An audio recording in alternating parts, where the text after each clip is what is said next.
All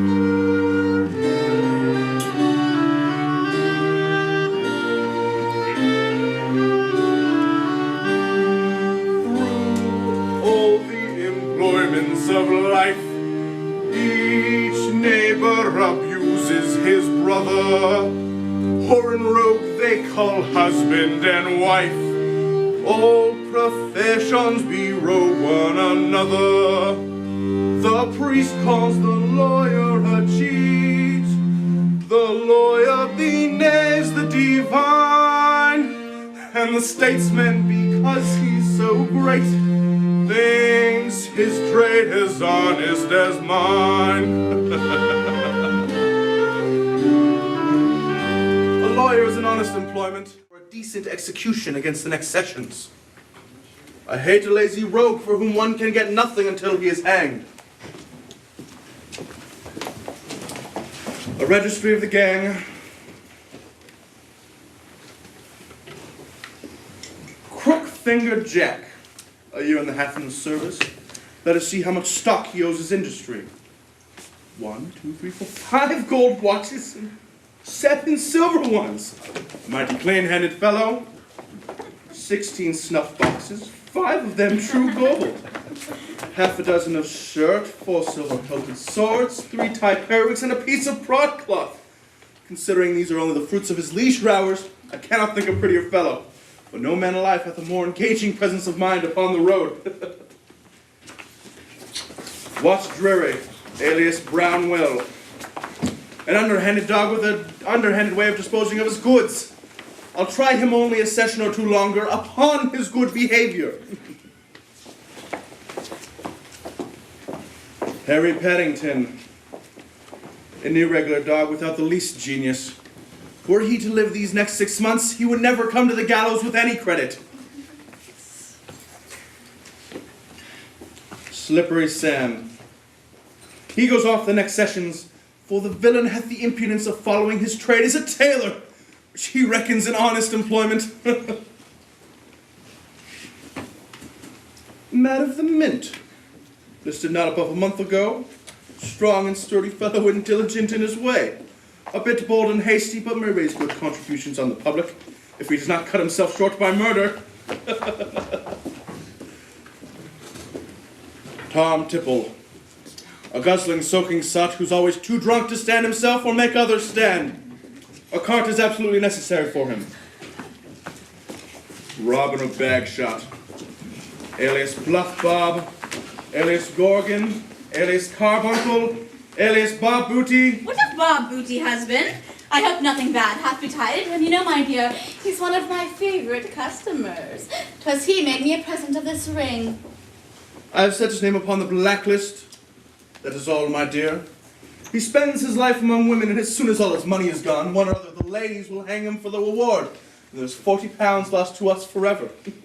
You know, my dear, I never meddle in matters of death. Polly is a sad slut, nor heeds would we have taught her. I wonder any man alive will ever rear a daughter. For she must have both hoods and gowns and hooks to spell pride, and skirts and stays and gloves and lace, and she will have men beside. And when she's dressed with care and cost all tempting, fine and gay, as men should serve a cucumber, she flings herself away. Our Polly is a sad slut, nor heeds what we have taught her. I wonder any man alive would ever rear a daughter. For she must have both hoods and gowns and hooks to swell her pride, And scuffs and stays and gloves and lace, and she will have men beside. and when she's dressed with care and cost all tempting, fine and gay, As men should serve a cowcumber, she flings herself away. You baggage, you hussy, you inconsiderate jade! Had you been hanged, it would not have vexed me, for that might have been your misfortune. But to do such a mad thing by choice, the wench is married a husband. Married? Oh, the captain is a bold man indeed, and will certainly do anything for money. To be sure, he thinks her a fortune. Do you think your mother and I could have lived so long, so comfortably, if ever we had been married, baggage? I always knew she was a proud slut, and now the wench hath played the fool and married because, forsooth, she should do like the gentry. Can you afford the expense of a husband? hussy, gaming, drinking, and whoring? Have you money enough to carry on the daily quarrels of man and wife, but who shall squander most? There are not many husbands and wives who can bear the charges of plaguing one another in a handsome way. If you must be married, could you not introduce anyone to our family but a highwayman? Wipe the foolish jade, that will be as ill-used and as much neglected as if thou hast married a lord.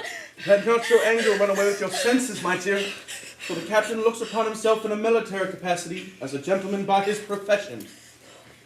Besides, what he hath already, I know he is in fair way of getting, or of tying. Both these, my dear, of excellent chances for a wife. Tell me, hussy, are you ruined or no? With Polly's fortune, she might have gone off to a person of distinction. Yes, such a mighty pouting slut.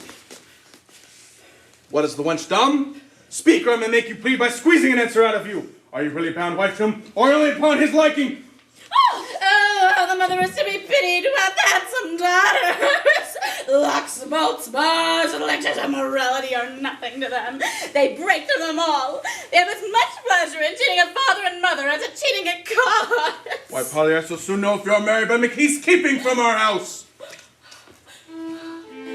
Wives already, and if they should die in a session or two, Polly's dower would come into dispute. That indeed is a point which ought to be considered.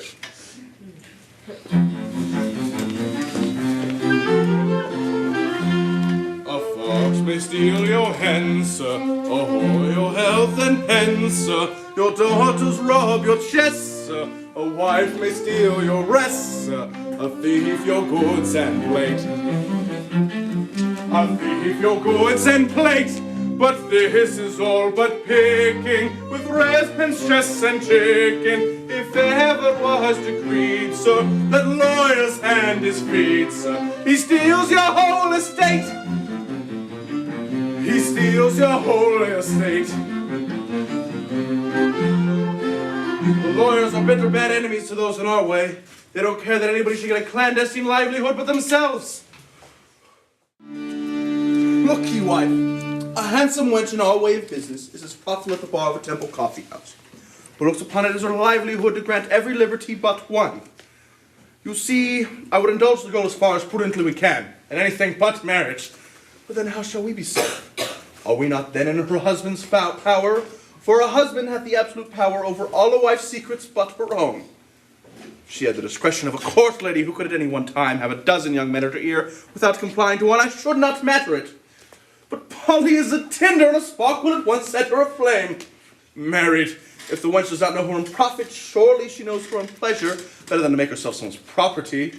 My daughter to me should be like a court lady to a minister of state, a key to the whole gang. Married, if the affair is not already done, I'll terrify her from it from the example of our neighbors. Mayhap, my dear, you may injure the girl.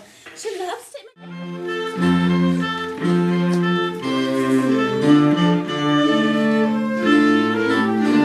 In the days of my youth, I could be like a dove. In the days of my youth, I could be like a dove, like a sparrow at all times was ready for love. Fa la la la la, fa la la la la, fa la la, fa la la la, fa la la. The life of all mortals in kissing should pass. Fa la la, fa la la, fa la la la la. The life of all mortals in kissing should pass. But the lip while we're young, and the lip to the glass. Fa la la la la la, fa la la la la la, fa la la, fa la la la, fa la la.